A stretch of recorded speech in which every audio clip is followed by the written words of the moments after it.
자시즈의 정막을 깨트린 것은 천둥 소리보다 더 날카롭고 육중한 파열음이었다. 동궁전 깊숙한 곳, 겹겹이 처진 장막 뒤에 숨겨져 있던 그 금단의 문이 굉음과 함께 박살나며 튕겨나갔다. 마치 성난 황소가 들이받은 듯 굵은 참나무 문짝이 비틀려 나뒹굴었고 그 충격으로 인해 주변에 세워져 있던 촛대들이 요란하게 쓰러지며 바닥을 굴렀다. 당직 사관으로서 졸린 눈을 비비며 붓끝을 다듬고 있던 민우는 그 엄청난 기세에 눌려 뒤로 나자빠졌다. 엉덩방아를 고친 고통을 느낄 새도 없이 코끝을 찌르는 지독한 악취가 그를 덮쳤다. 그것은 단순히 피냄새가 아니었다. 며칠 묵은 짐승의 사체가 썩어가는 듯한 비릿함과 오래된 약초가 짓무른 듯한 매캐한 향이 뒤섞인 생전 처음 맡아보는 기이하고 불길한 냄새였다. 넘어진 촛불이 바닥에 깔린 비단 휘장에 옮겨 붙으며 타닥타닥 소리를 냈고 일렁이는 불빛 그림자 사이로 문 안쪽의 어둠이 입을 벌린 채 민우를 노려보고 있었다. 누구냐? 감히 이곳이 어디라고 행패란 말이냐? 민우는 떨리는 목소리로 외쳤으나 그의 외침은 문 너머에서 들려오는 짐승의 거친 숨소리에 묻혀버렸다. 그르릉거리는 소리는 인간의 성대에서 나올 수 있는 것이 아니었다. 그것은 마치 굶주린 늑대가 먹잇감을 앞에 두고 목을 긁는 소리 같기도 했고 깊은 동굴 속에서 울려 퍼지는 바람 소리 같기도 했다. 민우는 본능적으로 뒷걸음질을 쳤지만 사관의 본분이라는 족쇄가 그의 발목을 잡았다. 왕실의 모든 것을 기록해야 하는 자, 죽음 앞에서도 붓을 놓지 않아야 하는 자가 바로 사관이 아니던가. 그는 바들바들 떨리는 손으로 바닥에 떨어진 붓을 다시 집어들었다. 하지만 그의 눈동자는 공포로 인해 초점을 잃고 문 안쪽의 어둠을 향해 고정되어 있었다. 그 어둠 속에서 무언가가 천천히, 아주 천천히 기어 나오고 있었다. 불길이 휘장을 타고 오르며 순간적으로 주위를 환하게 밝혔다. 그리고 그 순간 민우는 보지 말았어야 할 것을 보고야 말았다. 문지방을 넘어 기어 나오는 것은 사람이 아니었다. 헝클어진 머리카락 사이로 드러난 얼굴은 검붉은 반점으로 뒤덮여 있었고 입가에는 끈적한 타액과 붉은 핏물이 범벅이 되어 흐르고 있었다. 무엇보다 충격적인 것은 그 형체의 손이었다. 손가락 마디마디가 기형적으로 비틀려 있었으며 손톱은 짐승의 발톱처럼 길고 날카롭게 자라나 마룻바닥을 긁을 때마다 소름 끼치는 소리를 내고 있었다. 저것이 과연 며칠 전까지만 해도 경연에서 낭낭한 목소리로 논어론구를 논하던 세자 저하란 말인가. 민우의 머릿속이 하얗게 변해버렸다. 왕실의 법도와 위엄, 그 모든 것이 저 괴물 같은 형상 앞에서 산산이 조각나고 있었다. 저하. 민우의 입에서 흘러나온 소리는 비명에 가까운 신음이었다. 그 부름에 반응하듯 바닥을 기던 괴물이 고개를 들어 민우를 응시했다. 헝클어진 머리칼 사이로 드러난 두 눈동자, 핏발이 서고 광기로 번들거리는 그 눈 속에는 짐승의 사리와 인간의 고통이 뒤섞여 소용돌이치고 있었다. 그 눈을 마주한 순간 민우는 온몸의 피가 거꾸로 솟는 듯한 공포를 느꼈다. 그것은 세자 이양의 눈이었다. 비록 겉모습은 흉측하게 변해버렸지만 그 깊은 곳에 담긴 슬픔과 절망은 분명 그가 모시던 주군의 것이었다. 세자는 쉰 목소리로 무어라 웅얼거렸으나 짐승의 울음소리와 뒤섞여 알아들을 수가 없었다. 가. 그것은 경고였을까? 아니면 살려달라는 애원이었을까? 세자의 손이 허공을 휘저으며 민우를 향해 뻗어왔다. 날카로운 손톱이 허공을 가를 때마다 떽떽하는 바람 소리가 났다. 민우는 그제야 정신을 차리고 상황을 파악하려 애썼다. 며칠 전부터 동궁전 주변에는 흉흉한 소문이 돌고 있었다. 세자 저하께서 원인 모를 병환으로 칩거에 들어갔다는 공식 발표가 있었지만 궁녀들 사이에서는 밤마다 동궁전에서 들려오는 짐승의 울음소리와 내의원에서 실려나가는 피 묻은 의복들에 대한 이야기가 은밀하게 퍼지고 있었다. 왕은 동궁전 출입을 엄격히 통제했고 오직 내의원 제조와 몇몇 상국만이 그곳을 드나들 수 있었다. 오늘 밤 당직을 서던 민우에게 내려진 명령 또한 기이했다. 어떤 소리가 들려도 절대 동궁의 침소 쪽은 쳐다보지도 말라는 내관의 서슬퍼런 경고가 있었다.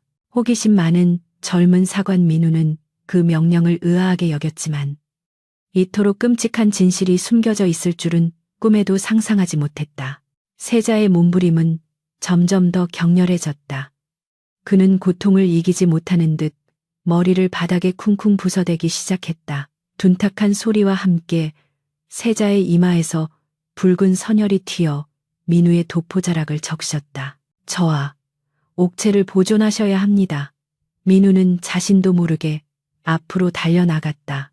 사관으로서의 기록보다 신하로서의 충심이 앞선 순간이었다. 그러나 그가 세자의 몸에 손을 대려는 찰나 세자는 믿을 수 없는 괴력으로 민우를 뿌리쳤다.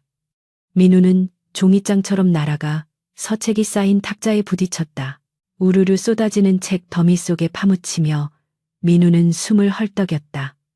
뼈가 부러진 것 같은 통증이 밀려왔지만 육체적인 고통보다 눈앞의 현실이 주는 충격이 더 컸다. 세자는 이제 두 발로 비틀거리며 일어서고 있었다.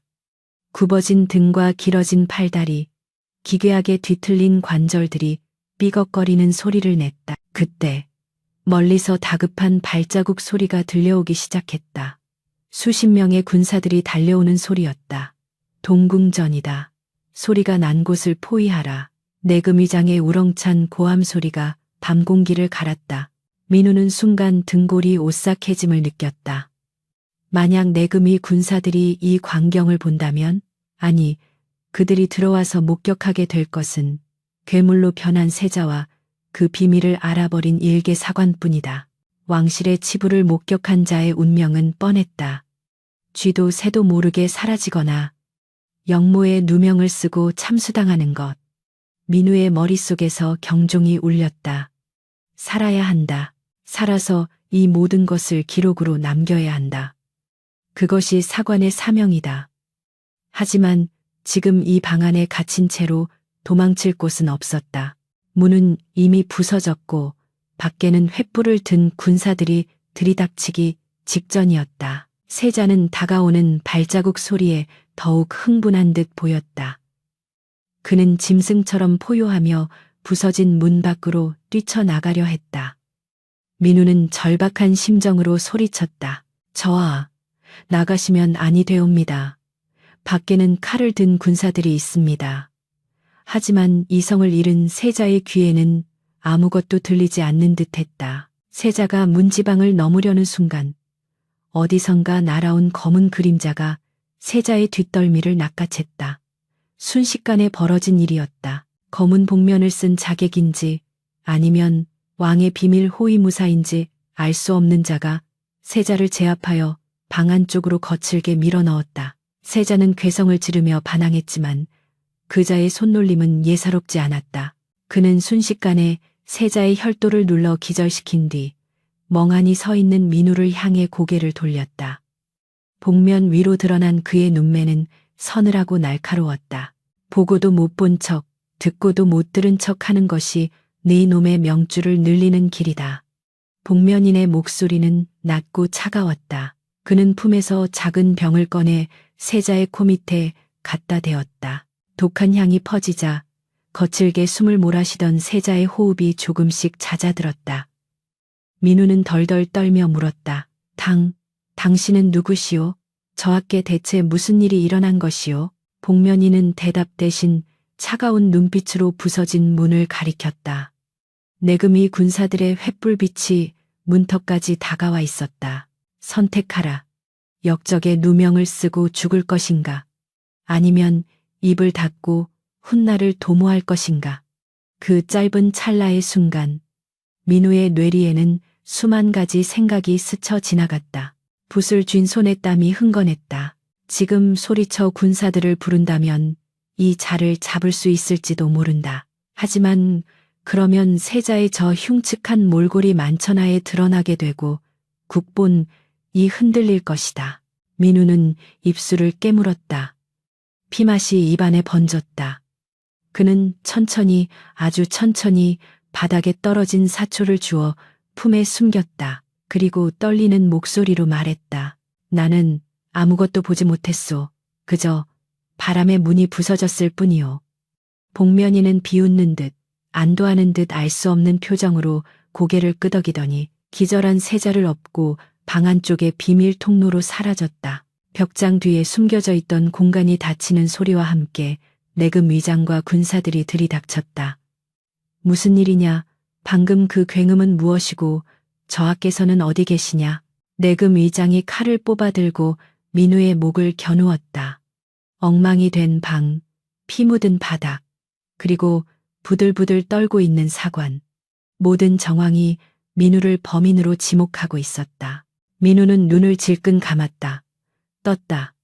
눈앞에 칼날보다 조금 전 목격한 세자의 눈동자가 더 선명하게 뇌리에 박혀 있었다.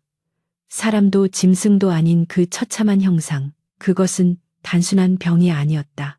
누군가의 저주이거나 아니면 치밀하게 계획된 독살 시도임이 분명했다. 사관 민우의 가슴 속에서 뜨거운 것이 울컥 치솟았다.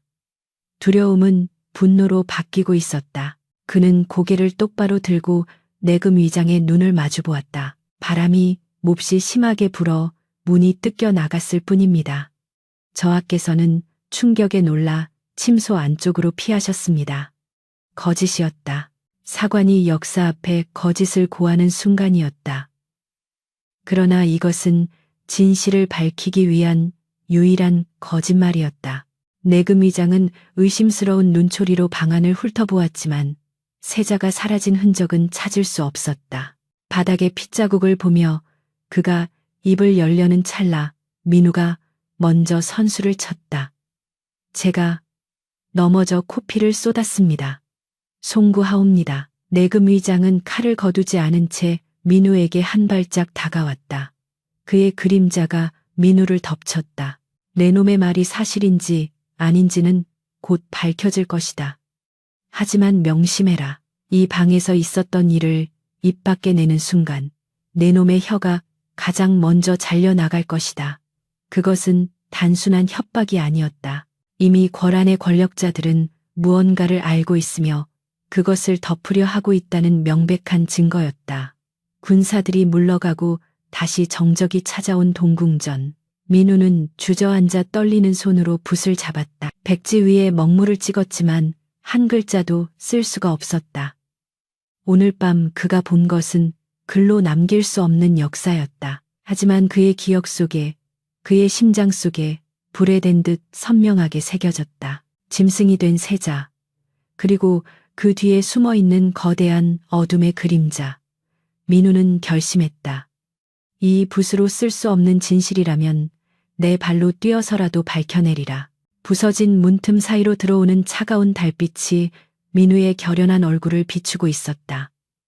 밤은 아직 길었고 진실을 향한 싸움은 이제 막 시작되었을 뿐이었다. 동이 터왔지만 궁궐의 아침은 여느 때와 같지 않았다. 밤사이 내린 서리는 붉은 기와 지붕 위를 하얗게 덮어 마치 상복을 입힌 듯 스산한 기운을 자아냈고 동궁전으로 향하는 모든 길목에는 평소에 배가 넘는 금군들이 배치되어 살벌한 기세를 뿜어내고 있었다. 민우는 뜬 눈으로 밤을 지새운 채 무거운 몸을 이끌고 예문관으로 향했다.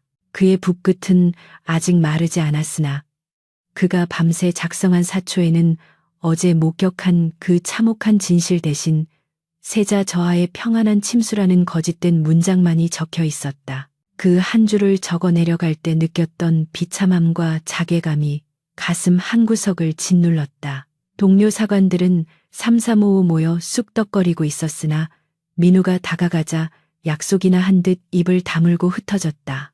이미 궁 안에는 밤새 동궁전에서 귀신의 곡소리가 났다는 둥, 세자가 짐승의 피를 탐한다는 둥, 괴이한 소문이 독버섯처럼 퍼져나가고 있었다. 자네, 안색이 말이 아니군. 어젯밤 당직이 고되었던가? 어깨를 툭 치는 손길에 민우는 화들짝 놀라 몸을 움츠렸다. 돌아보니 예문관의 선임인 한림김 서방이었다. 평소 호탕한 성격의 그였지만 오늘따라 그의 눈빛에는 은밀하고도 날카로운 탐색의 기색이 서려 있었다. 민우는 마른 침을 삼키며 애써 태연한 척 대꾸했다. 예, 밤바람이 차서 잠을 좀 설쳤습니다. 김한림은 주위를 슬쩍 둘러보더니 민우의 귓가에 낮게 속삭였다. 조심하게. 지금 조정의 분위기가 심상치 않아 영의정 대감 측에서 세자의 폐위를 논하기 위해 상소를 준비 중이라는 말이 있어. 어젯밤 동궁의 소란을 빌미로 삼을 모양이야. 민우의 심장이 덜컥 내려앉았다. 그들은 기다렸다는 듯이 움직이고 있었다. 세자가 병이 든 것이 아니라 병을 핑계로 세자를 몰아내려는 세력이 존재한다는 사실이 더욱 명확해지는 순간이었다. 오후가 되자 동궁전은 사실상 유폐나 다름없는 상태가 되었다. 외부인의 출입은 철저히 통제되었고 심지어 수라간의 나인들조차 음식을 문 앞에 두고 물러가야 했다. 민우는 멀리서 굳게 닫힌 동궁의 문을 바라보며 어젯밤 맡았던 그 기이한 냄새를 떠올렸다. 피비린내 속에 섞여 있던 매캐하고 달콤한 향, 그것은 분명 어디선가 맡아본 적 있는 냄새였다. 어린 시절 약초를 캐러 다니던 조부님을 따라 산을 오를 때 맡았던 독초의 향기일까? 아니면 저잣거리의 돌팔이들이 만병통치약이라며 태우던 싸구려 향냄새일까? 기억의 파편들을 더듬던 민우의 머릿속에 문득 스치는 장면이 있었다. 몇 달 전 내의원 의관들이 은밀하게 주고받던 약재 목록에서 보았던 낯선 이름, 서역에서 들어왔다는 그 약재는 환각을 일으키고 정신을 혼미하게 만든다 하여 금지된 물품이었다. 만약 그 약재가 세자의 탕약에 섞여 들어갔다면 의심은 꼬리에 꼬리를 물고 이어졌다. 세자의 광증이 자연적인 병환이 아니라 누군가에 의한 계획된 중독이라면 그 증거는 반드시 탕약과 관련이 있을 것이다. 그리고 그 탕약을 다리는 곳은 바로 내 의원이다. 민우는 주먹을 불끈 쥐었다.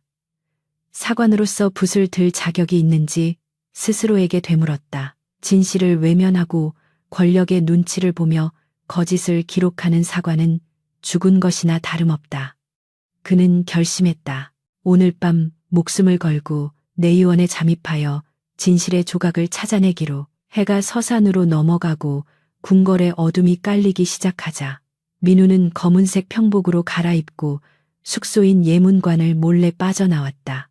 술라군의 순찰 시간을 틈타 그림자처럼 담장을 넘고 회랑을 가로지르는 그의 발걸음은 훈련받은 자객처럼 날렵하지는 못했으나 절박함이 그에게 짐승 같은 감각을 부여하고 있었다.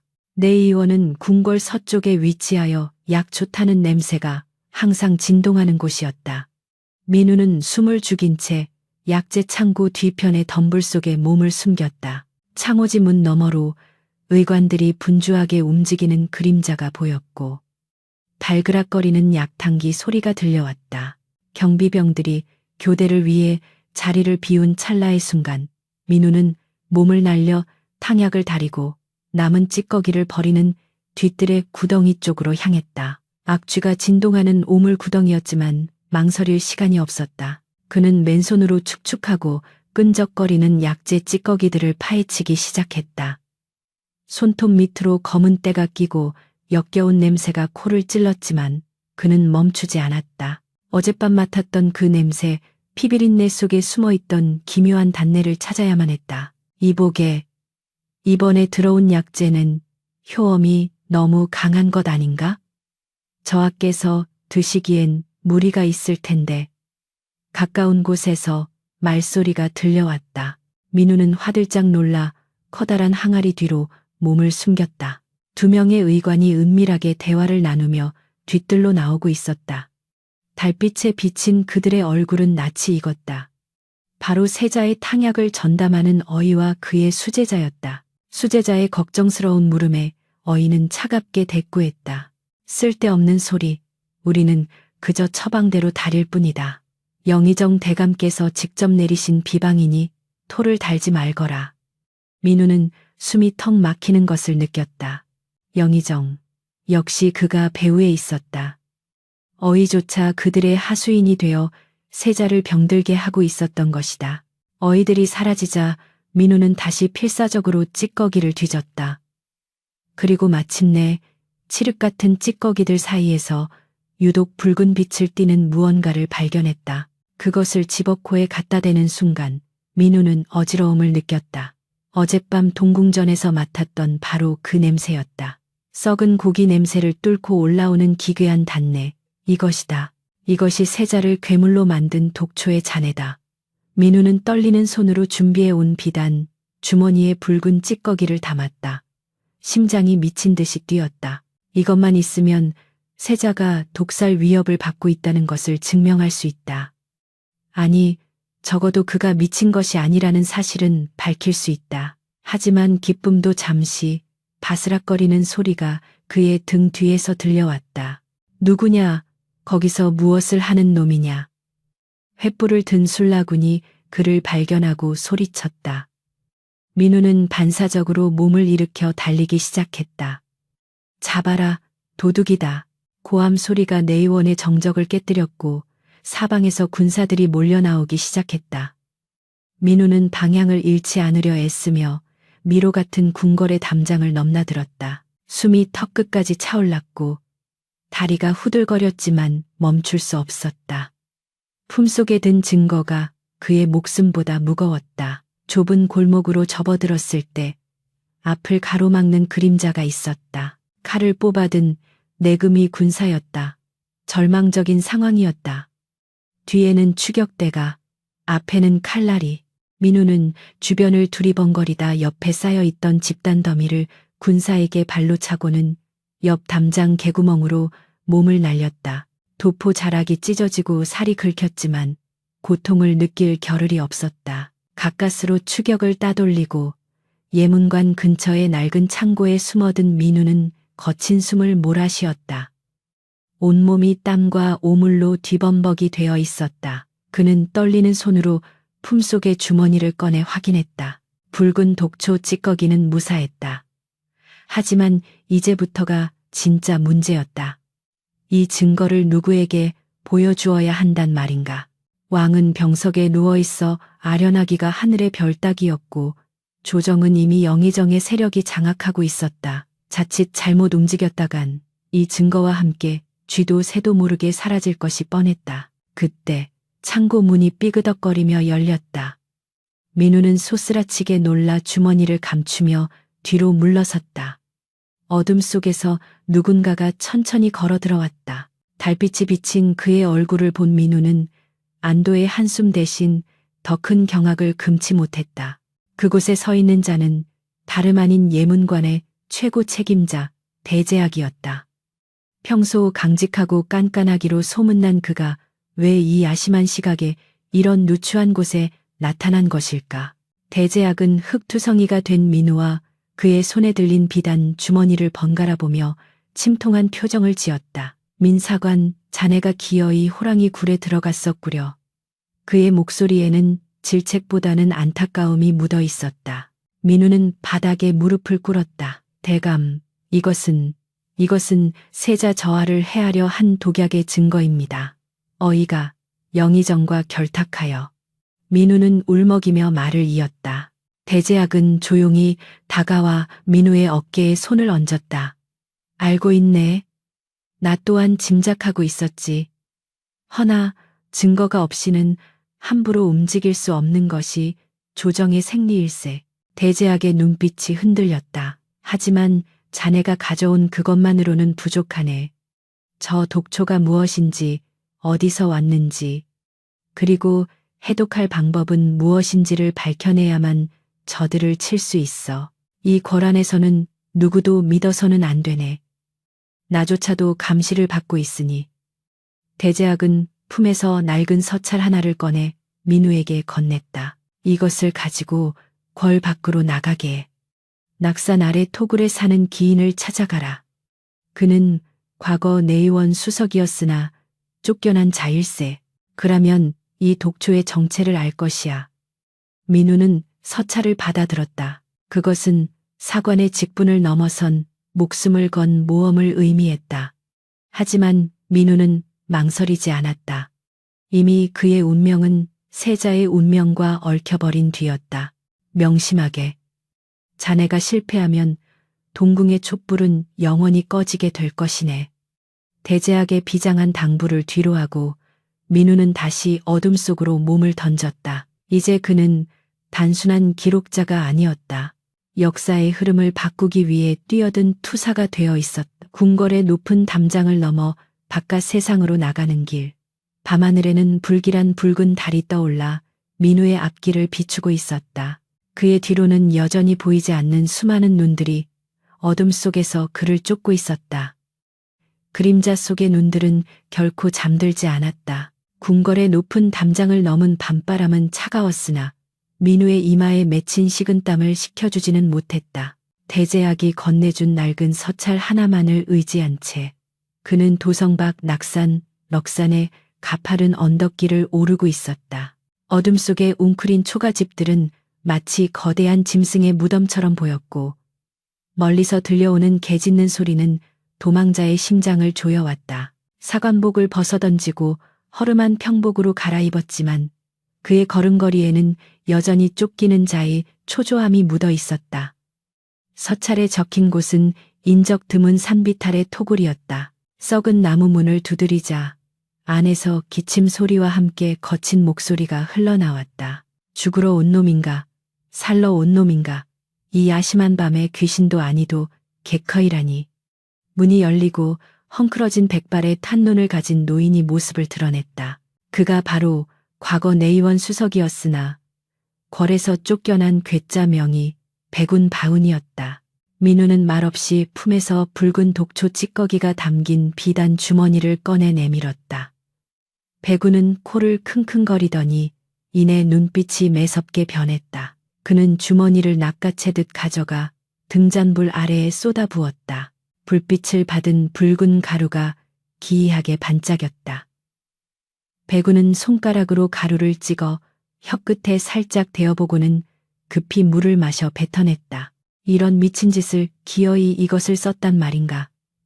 노인의 손이 부들부들 떨리고 있었다. 이것이 무엇입니까? 세자 저하께서 이 약을 드시고. 민우의 목소리가 떨렸다. 백운은 침통한 표정으로 민우를 바라보았다. 이것은 적귀초치, 귀라 불리는 서역의 독초다. 아주 미량만 써도 사람의 피를 끓게 하고 뼈를 뒤틀리게 하며 눈앞에 지옥을 보여주어 스스로를 해하게 만드는 저주받은 풀이지. 겉모습은 짐승처럼 변하고 정신은 미쳐가니 예로부터 정적을 제거할 때 귀신 들린 병이라 속여 죽이는 데 쓰였던 물건이다. 민우는 다리에 힘이 풀려 주저앉고 말았다. 짐승처럼 변해가던 세자의 모습, 그 고통스러운 울부짖음이 독초의 작용이었다니 그것은 병이 아니라 명백한 살인이었다. 분노가 치밀어 올라 주먹을 꽉 쥐었다. 해독할 수 있습니까? 저하를 다시 예전으로 돌려놓을 수 있습니까? 민우의 절박한 물음에 백운은 잠시 침묵했다. 그는 방 한 구석에 쌓인 약재 더미를 뒤적거리며 말했다. 이미 도끼가 오장육부에 깊이 스며들었어. 보통의 약으로는 어림도 없다. 허나 내게 목숨을 빚진 서역 상인에게서 얻은 귀한 해독초가 하나 있지. 이것과 몇 가지 약재를 배합하면 도끼를 중화시킬 수는 있다. 하지만 백운이 말을 흐리며 민우를 쏘아보았다. 이 약을 쓰면 뼈를 깎는 고통이 따를 것이다. 뒤틀린 뼈가 제자리를 찾고 끓는 피가 식으려면 죽음보다 더한 고통을 견뎌야 해. 저하께서 그 고통을 이겨내지 못하신다면 쇼크로 옥체를 버리실 수도 있다. 그래도 하겠느냐? 선택의 여지가 없었다. 이대로 두면 세자는 괴물로 낙인 찍혀 폐위되거나 죽음을 맞이할 것이다. 민우는 결연한 눈빛으로 고개를 끄덕였다. 부디 약을 지어주십시오. 그 고통은 저하께서 이겨내실 몫이고 이 약을 전하는 것은 신하된 저의 몫입니다. 백운은 밤새 약탕기 앞에서 불을 지폈다. 매캐한 연기와 함께 시큼하고도 쓴 냄새가 토구를 가득 채웠다. 새벽녘이 되어서야 검붉은 빛깔의 탕약 한 사발과 환약 몇 알이 완성되었다. 배구는 약을 대나무 통에 담아 민우에게 건넸다. 해가 뜨기 전에 돌아가야 한다. 날이 밝으면 독초의 기운이 양기를 받아 더욱 날뛸 것이니 그 전에 먹여야 해. 민우는 바닥에 머리를 조아려 절을 올린 뒤 다시 어둠 속으로 몸을 던졌다. 다시 궁궐로 잠입하는 길은 들어올 때보다 훨씬 험난했다.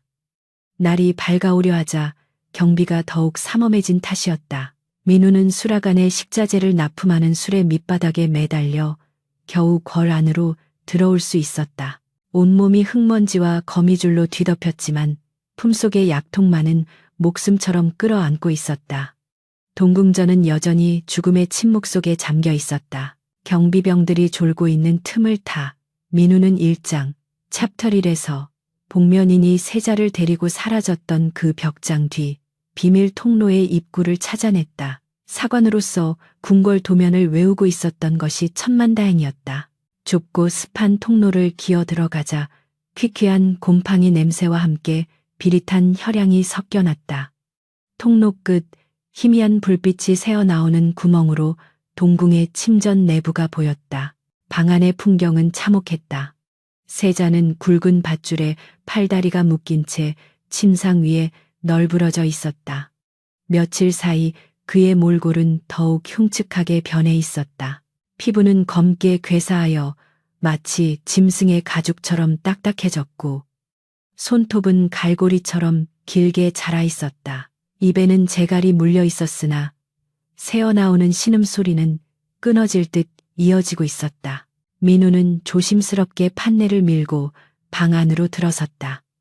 인기척을 느낀 세자가 맹수처럼 고개를 돌려 그를 노려보았다. 초점 없는 눈동자가 붉게 충혈되어 있었다. 저하, 소신 민우이옵니다. 민우는 조용히 속삭이며 다가갔다. 세자는 그를 알아보지 못하는 듯 몸부림치며 밧줄을 끊을 듯이 당겼다. 줍여. 재갈 사이로 흘러나오는 소리는 분명 죽여달라는 애원이었다. 민우의 가슴이 미어지는 듯 했다. 그는 눈물을 삼키며 세자의 곁으로 다가가 재갈을 풀어주었다. 그러자 세자는 거친 숨을 몰아쉬며 쉰 목소리로 소리쳤다. 오지 마라. 내 몸 안에 괴물이 산다. 나를 죽여라. 제발. 세자는 자신의 머리를 쥐어뜯으려 했다.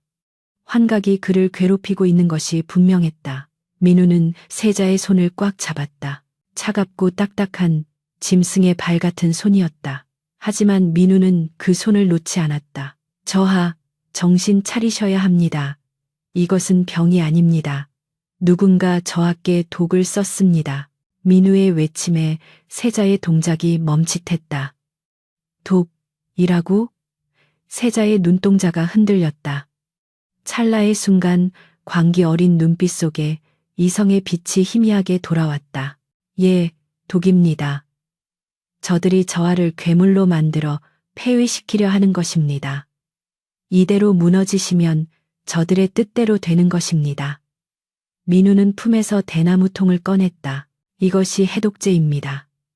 드시면 뼈가 깎이는 고통이 따를 것이나 반드시 이겨내셔야 합니다. 살아서 복수하셔야 하지 않습니까? 복수라는 단어가 세자의 뇌리에 박힌 듯 했다. 세자는 떨리는 눈으로 민우와 약통을 번갈아 보았다. 그의 눈에서 굵은 눈물방울이 떨어져 괴사한 볼을 타고 흘러내렸다. 나도 사람으로 죽고 싶다. 짐승이 아니라 왕의 아들로. 세자는 떨리는 입술로 약을 받아들이려 했다. 민우는 조심스럽게 세자의 입가에 약을 흘려 넣었다. 약을 삼키자마자 세자의 몸이 활처럼 휘어졌다. 크아. 끔찍한 비명이 터져 나왔다. 뼈가 우드득거리는 소리가 났고 혈관이 터질 듯 부풀어 올랐다. 세자는 고통에 몸부림치며 침상을 굴렀다. 묶어놓은 밧줄이 살을 파고들어 피가 배어나왔다. 밖에서 경비병들의 웅성거리는 소리가 들려왔다. 무슨 소리냐? 안에서 비명이 들렸다. 민우는 다급히 세자의 몸을 눌렀다. 저하 참으셔야 합니다. 소리를 내시면 안 됩니다. 세자는 민우의 팔을 꽉 움켜쥐었다. 날카로운 손톱이 민우의 살을 파고들었지만 민우는 비명을 지르지 않고 이를 악물었다. 세자의 고통을 나누어 가지고 싶었다. 세자는 땀과 핏물로 범벅이 된 채 고통을 삼키며 헐떡였다. 시간이 얼마나 흘렀을까? 영겁과도 같은 시간이 지나고 세자의 발작이 잦아들기 시작했다. 기적이 일어나고 있었다. 검붉게 변했던 피부색이 서서히 옅어지고 뒤틀렸던 손가락 관절들이 뚝뚝 소리를 내며 제자리로 돌아오고 있었다. 물론 흉터는 남았고 아직 온전한 모습은 아니었으나 짐승의 형상은 벗어난 모습이었다. 세자는 탈진하여 축 늘어졌지만 그의 눈빛만은 맑고 또렷하게 돌아와 있었다. 깊은 심연 속에서 다시 떠오른 별처럼 총기총치가 서려 있었다. 세자는 거칠게 숨을 몰아쉬며 민우를 바라보았다. 사관, 네 이름이 민우라 했느냐? 힘없는 목소리였지만 거기엔 왕제왕자로서의 위엄이 실려 있었다.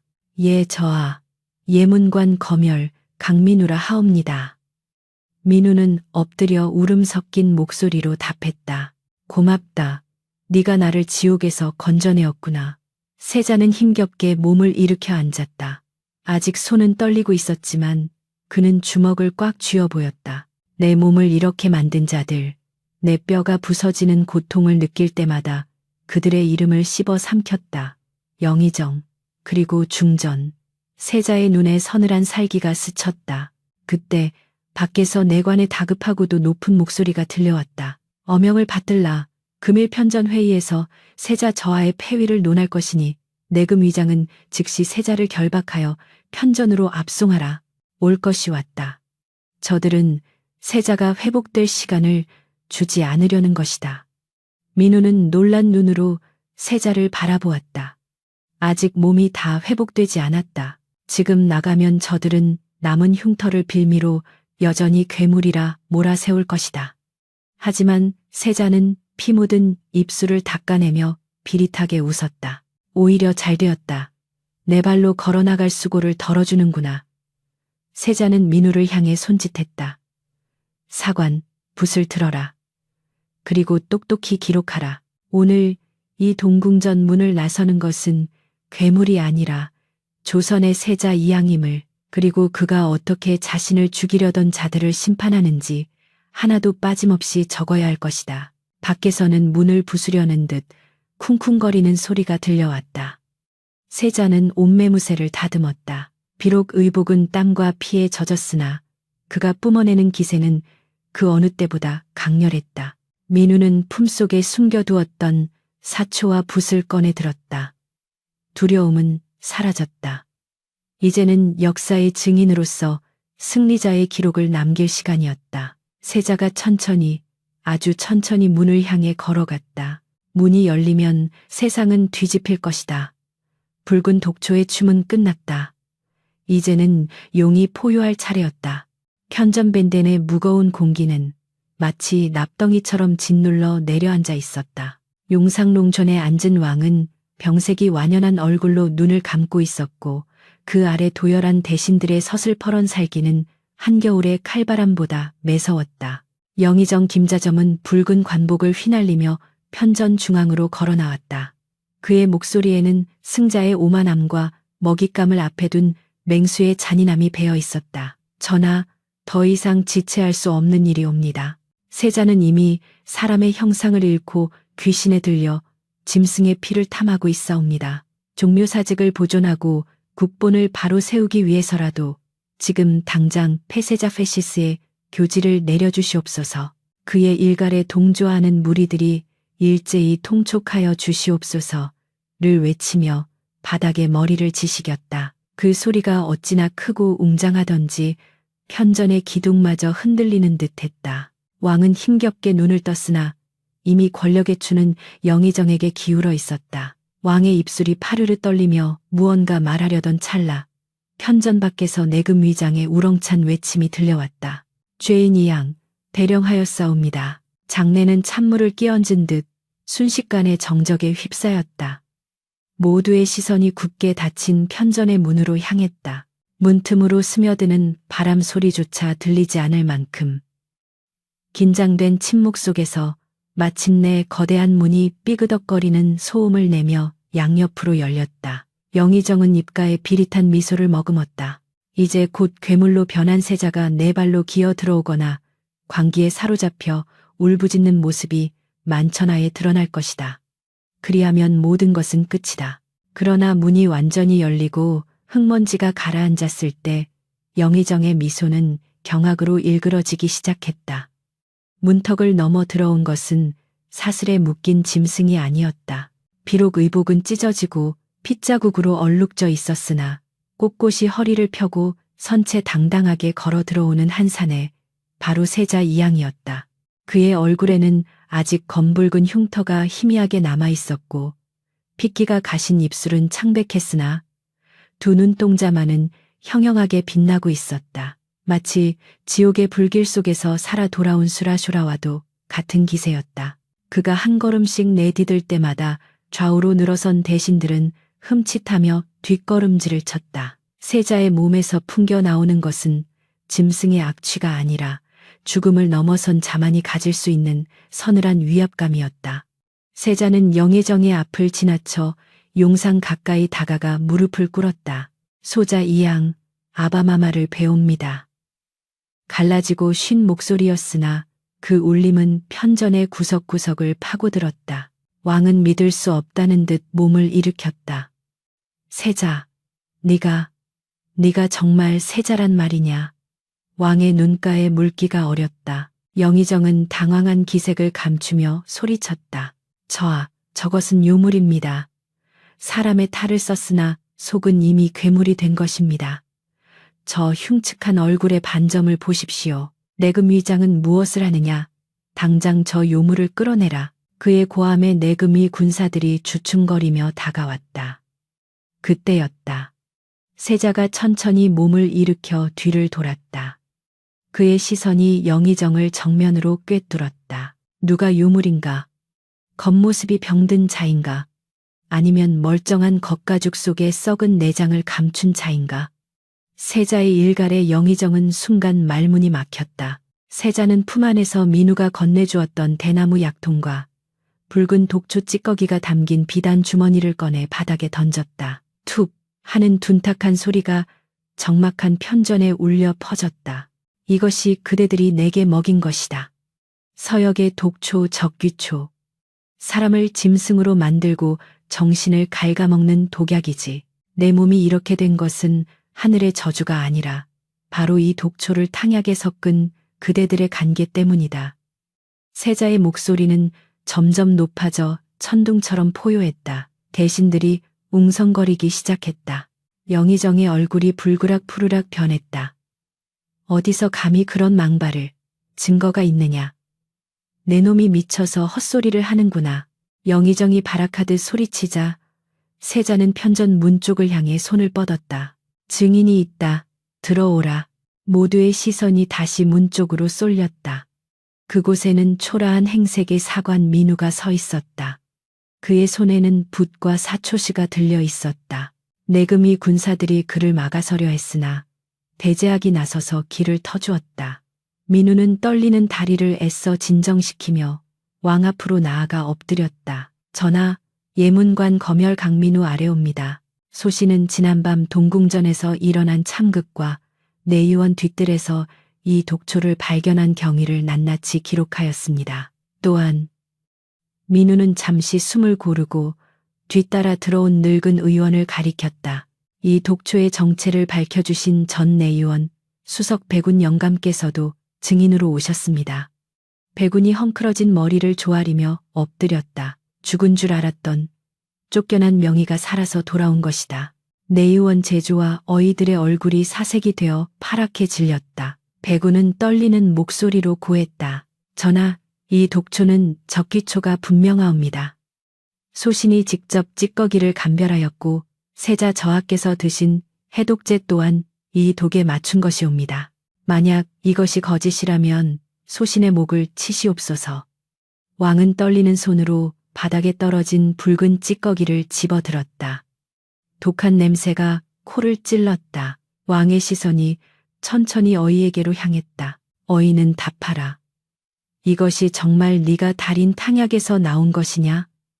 어이는 이미 다리가 풀려 바닥에 주저앉은 채 덜덜 떨고 있었다. 전하. 소신은 그저 영의정 대감께서.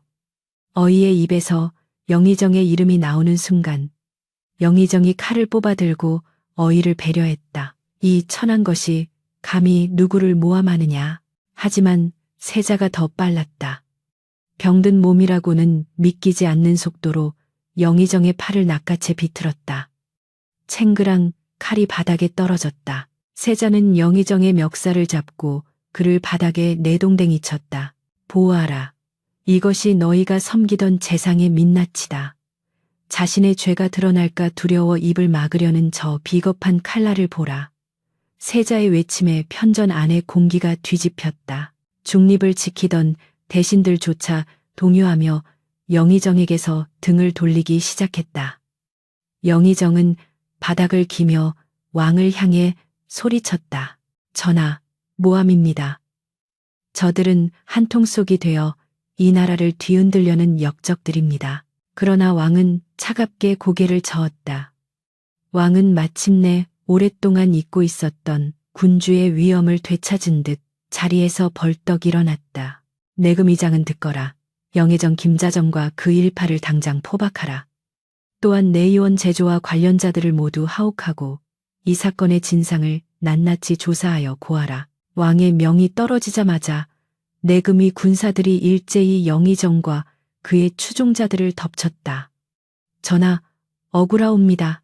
전하, 영의정의 처절한 비명이 편전을 가득 메웠지만 그를 동정하는 이는 아무도 없었다. 세자는 거친 숨을 몰아쉬며 그 광경을 지켜보았다. 그의 다리가 휘청거렸다. 억지로 버티고 있던 기력이 다해가고 있었다. 민우가 황급히 달려와 세자를 부축했다. 저하, 괜찮으십니까? 세자는 민우에게 기대어 씁쓸한 미소를 지었다. 괜찮다. 이제야 숨을 쉴 수 있을 것 같구나. 끌려나가는 영의정과 눈이 마주친 세자는 나지막이 그러나 또렷하게 말했다. 그대는 나를 괴물이라 불렀으나 진정한 괴물은 권력에 눈이 멀어 자식을 죽이려 한 그대의 탐욕이었다. 나는 짐승의 가죽을 썼을지언정 사람의 마음을 잃지 않았으나 그대는 사람의 탈을 쓰고 짐승만도 못한 짓을 저질렀으니 역사는 그대를 영원히 괴물로 기억할 것이다. 민우는 붓을 들어 그 말을 사초에 꾹꾹 눌러 담았다. 먹물이 번지며 글자들이 살아서 꿈틀거리는 듯했다.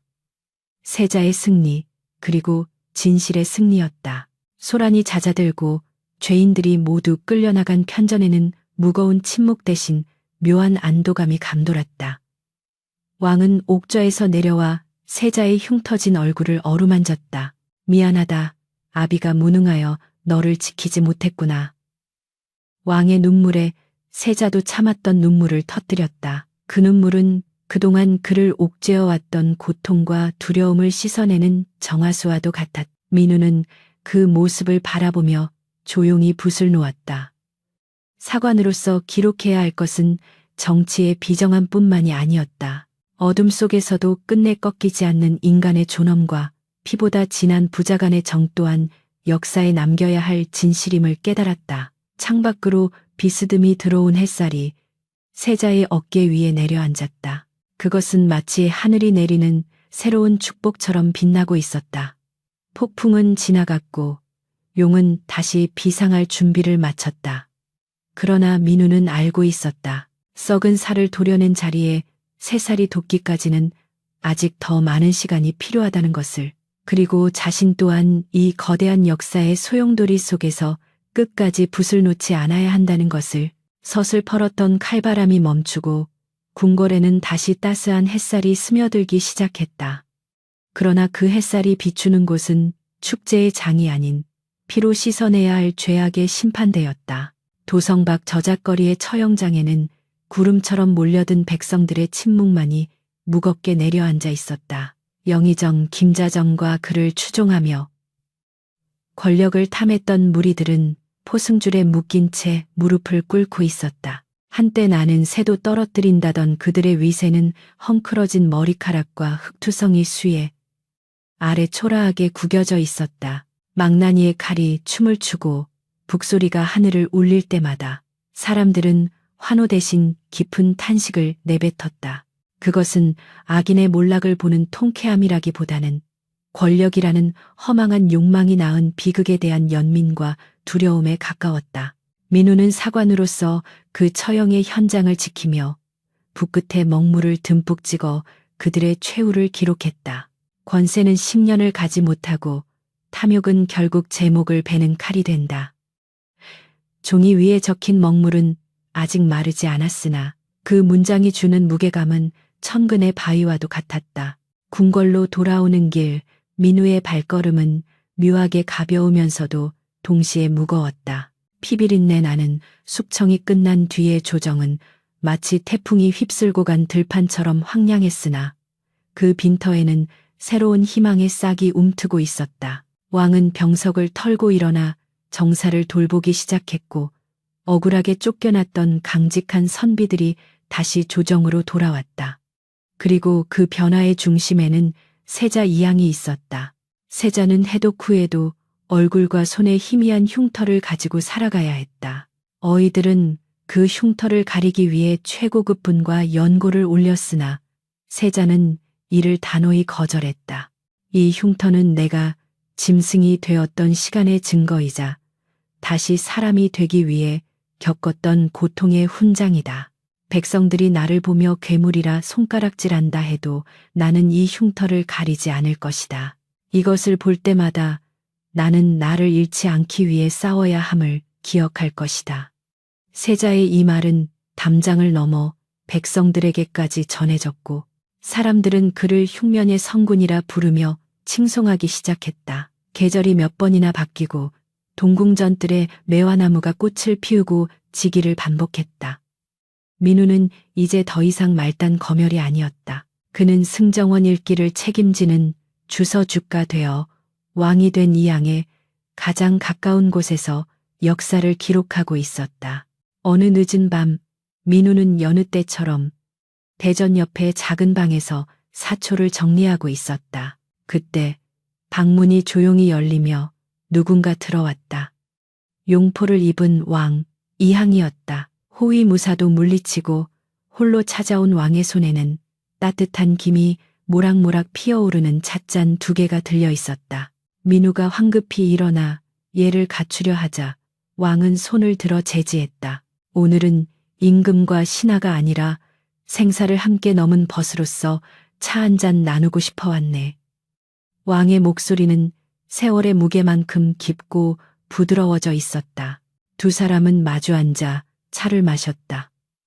차 향기 사이로 지난날의 기억들이 주마등처럼 스쳐 지나갔다. 금단의 문이 부서지던 밤의 공포, 내의원 뒤뜰에서 맡았던 독초의 악취, 그리고 뼈가 부러지는 고통 속에서 나누었던 눈빛들. 왕은 찻잔을 만지작거리며 입을 열었다. 민주서, 자네는 그때를 기억하는가? 내가 이성을 잃고 짐승처럼 울부짖을 때 자네가 내 손을 잡아주지 않았다면 나는 영영 어둠 속에서 길을 잃었을 걸세. 왕의 눈길이 민우의 손에 머물렀다. 붓을 쥐느라 굳은 살이 박인 그 손이 한때 괴물의 발톱을 감싸 쥐었던 그 손이었다. 민우는 고개를 숙였다. 전하, 소신은 그저 기록하는 자로서 그곳에 있었을 뿐이옵니다. 어둠을 이겨내신 것은 전하의 의지였사옵니다. 왕은 씁쓸한 미소를 지으며 자신의 손등에 남은 흉터를 쓰다듬었다. 사람들은 내가 독초 때문에 괴물이 되었다고 생각하지. 하지만 나는 가끔 그런 생각을 하네. 그 독초는 그저 내 안에 숨어있던 괴물을 끄집어낸 것이 아닐까 하고 권력을 향한 불안, 누구도 믿지 못하는 의심, 인정받고 싶은 욕망, 그런 것들이 내 안에서 밀리를 틀고 있었기에 독초가 그리도 쉽게 나를 잠식했던 게야. 왕의 고백은 충격적이면서도 진솔했다. 그는 잠시 침묵하다가 창밖의 달을 바라보며 말을 이었다. 그래서 나는 매일 밤 잠들기 전 거울을 보네. 내 얼굴에 흉터가 옅어지는 것이 두려워서지. 흉터가 사라지면 내 안의 괴물이 다시 깨어날까봐. 나는 이 흉터를 보며 스스로를 경계하고 또 경계하네. 민우는 가슴 한구석이 묵직해짐을 느꼈다. 성군 생준이라 칭송받는 왕조차도 매일 자신과의 싸움을 치르고 있었던 것이다. 민우는 붓을 들어 왕의 말을 기록하려 했다. 하지만 왕은 민우의 붓을 부드럽게 잡았다. 이 말은 사초에 적지 말게. 이것은 왕의 말이 아니라 한 나약한 인간의 독백일 뿐이니. 민우는 붓을 내려놓고 왕의 눈을 바라보았다. 그 눈동자 속에는 더 이상 광기도 두려움도 없었다. 오직 깊은 연민과 깨달음의 빛만이 잔잔한 호수처럼 일렁이고 있었다. 전하, 역사는 승리자의 기록이라 하지만 진정한 역사는 고통을 기억하는 자들의 기록이라 생각하옵니다. 전하께서 겪으신 그 고통이 있었기에 지금의 태평성대가 있는 것이 아니겠사옵니까? 흉터는 부끄러운 얼룩이 아니라 치열하게 싸워 이겨낸 흔적이옵니다. 왕은 민우의 말에 고개를 끄덕였다. 그렇군, 자네 말이 맞아. 우리는 모두 각자의 괴물과 싸우며 살아가는 것이겠지. 왕은 자리에서 일어났다. 가자, 보여줄 것이 있다. 왕은 민우를 이끌고 밖으로 나갔다. 그들이 도착한 곳은 옛 동궁전, 바로 그 사건이 시작되었던 금단의 문 앞이었다. 문은 이제 깨끗하게 수리되어 있었고 주변에는 맑은 물이 흐르는 연못이 조성되어 있었다. 하지만 왕은 그 문을 활짝 열어 젖혔다. 문 안쪽은 더 이상 어둡고 습한 감옥이 아니었다. 사방에 창을 내어 달빛이 쏟아져 들어오고 있었고 방 한가운데에는 수만 권의 책이 꽂힌 서가가 놓여 있었다. 나는 그 지옥 같던 방을 서재로 만들었네. 어둠이 고여 썩어가던 곳에 지혜의 빛을 채워 넣었지. 이제 이곳은 괴물이 사는 곳이 아니라 백성을 위한 정치를 고민하는 곳이 될 것일세. 왕은 서가에서 책 한 권을 꺼내 들었다. 그것은 민우가 젊은 날 목숨을 걸고 썼던 바로 그 사초였다. 자네가 남긴 이 기록이 나를 지켰네. 그리고 앞으로도 이 기록은 후대의 왕들이 같은 실수를 반복하지 않도록 지켜줄 걸세. 왕은 사초를 민우에게 건넸다. 민우는 떨리는 손으로 자신의 젊은 날을 받아들었다. 낡고 바랜 종이었지만 그 안에 담긴 진실의 무게는 세월이 흘러도 변하지 않았다. 시간은 유스루스와 같이 흘러 어느덧 이 양은 백발이 성성한 노왕 러원이 되었고 민우 또한 지팡이에 의지해야 거둘 수 있는 늙은이가 되었다. 화창한 봄날 두 노인은 다시 그 연못가 정자에 마주 앉았다. 흩날리는 벚꽃잎이 찻잔 위에 내려앉았다. 왕은 흐릿해진 눈으로 먼 산을 바라보며 말했다. 민영감, 돌아보니 인생이란 참으로 찰나와 같구려. 그토록 치열했던 밤들도 뼈를 깎던 고통도 이제는 봄눈 녹듯 사라지고 일이 평온하니 말이오. 민우는 미소를 지으며 답했다. 하오나 전하, 그 눈이 녹아 땅을 적셨기에 지금 이리도 아름다운 꽃이 피어난 것 아니겠사옵니까? 전하께서 흘리신 피와 땀은 결코 사라진 것이 아닙니다. 이 나라의 산천초목에 백성들의 웃음속에 스며들어 영원히 살아 숨쉴 것이옵니다. 왕은 고개를 끄덕이며 민우의 손을 잡았다. 쭈글쭈글해진 두 손이 맞닿았다.